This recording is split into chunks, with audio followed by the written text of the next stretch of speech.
ധീരതയും ആത്മവിശ്വാസവും അവരെ എത്തിച്ചത് the most isolated place on earth, ഭൂമിയിലെ ഏറ്റവും ഏകാന്തമായ സ്ഥലം എന്നറിയപ്പെടുന്ന point Nemo in the Pacific ഓഷ്യനിലാണ്.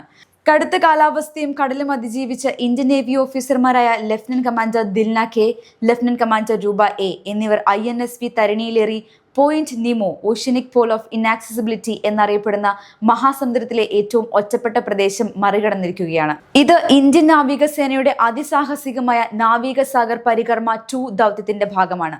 ഏകദേശം 23,000 നോട്ടിക്കൽ മൈലുകൾ വരുന്ന ഈ യാത്ര 240 ദിവസങ്ങൾക്കുള്ളിൽ പൂർത്തിയാക്കാനാണ് ശ്രമം. ഈ ദൗത്യം മഹാസമുദ്രത്തിലെ 3 ഗ്രേറ്റ് കേപ്സ് എന്നറിയപ്പെടുന്ന Cape Horn, Cape Leeuwin, Cape of Good Hope എന്നിവ വഴി ഇരട്ടയാന പ്രക്രിയയിലൂടെ ഭൂമിയെ ചുറ്റിക്കറങ്ങുന്ന ഇന്ത്യൻ നാവികസേനയുടെ ആദ്യ ശ്രമങ്ങളിലൊന്നാണ്.